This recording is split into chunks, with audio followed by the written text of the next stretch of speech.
Hi, my name is Meg Edwards and I'm a GTD coach. And quite a while ago, somebody in the comment section of the GTD Gem series asked if I could talk about agendas and waiting fors. This individual had, I gather, several direct reports. Many people don't have direct reports, but he did, or she did.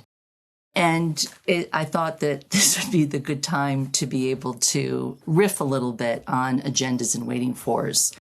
In the Getting Things Done book, the 2015 edition, starting on page 150, David talks about agendas, and then on page 153, he talks about waiting fors. And, I've been coaching for a really long time, and I think that these are two of people's favorite lists. I think that, many people, they kind of, at the end of the day, say that is like so advanced common sense. I can't believe that I didn't create those two lists for myself, which happens all the time. Think about your next actions list is when you're by yourself. So when you're by yourself, you need to call this person or email this person or draft or look into something or brainstorm. It's when you're by yourself. But what happens when your next action is to talk to somebody, whether it's a doctor's appointment or a dentist appointment or talking to your kids' teachers or talking to your partner or talking to your direct reports or your colleagues or your boss, et cetera, et cetera, et cetera, your contractor. How many times have you had the experience where you left and then you're like, oh, I forgot to ask them this, this, and this, and this? I think we've all had that experience, and that's the incredible value of having an agendas list. Some people think agendas are for very formal meetings, like this is the agenda for our standing meetings. And so some people call their list agendas, or sometimes people call them their people list or their talk to list, their conversation list. You can name it whatever you'd like to name it. But it's things that you want to talk to people about either directly, over the phone, whatever mode you're having that conversation with that person with. But the thing that happens, I find, is that then people kind of leave it there. And you have to think about how when you have a conversation with somebody, it kind of all comes back to stuff, right? So you've talked to this person about this and this and this and this and this. And then after that conversation, you kind of need to go back and clarify and organize all of those pieces of the conversation that you have. And I think that sometimes people don't necessarily take that next step. So that's just kind of a little bit of a tip, that make sure that after you've had that conversation, that you've clarified and organized that conversation into maybe you have some next actions and maybe you now have some waiting fors. People say, well, I'll get back to you.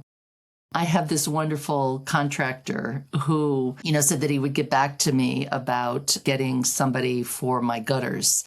And I keep pinging him back and forth. It goes back on my waiting for list, on my next actions list, my waiting for. This is going on for like months.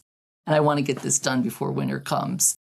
So the beauty of a waiting for, and I want to give you a little bit of a tip, a coaching tip on waiting for, is you want to have like 3 parts to your waiting for. It doesn't matter what order you put it in. I always start with the date that the waiting for started. So if I had reached out to my contractor today, I would put August 19, 26, the contractor's name and what it's about. I'm waiting for him to get back to me for the guy about the gutters. And so I look at that date, that start date, not necessarily the due date. You can add a due date if there's a hard due date. But the start date really helps you to decide how long do you want to wait until you ping that person back.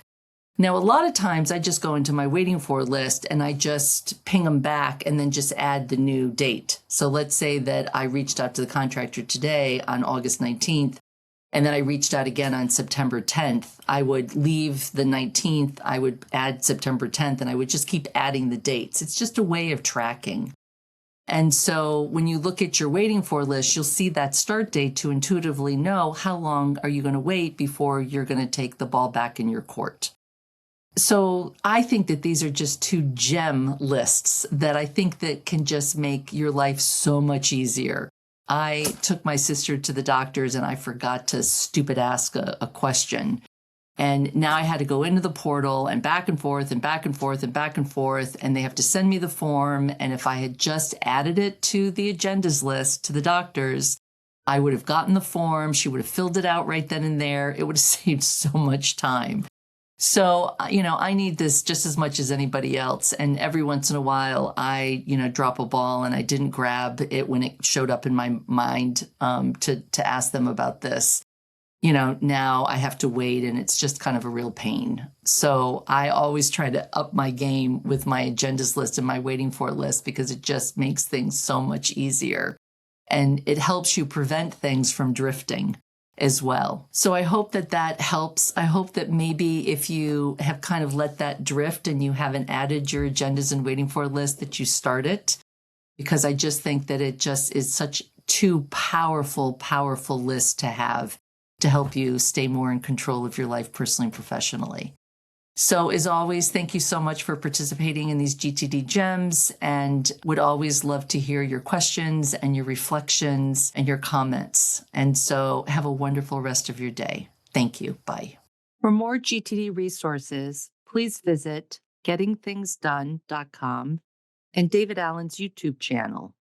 For more information on GTD coaching, please email us at info@gtdfocus.com or visit our website at gtdfocus.com.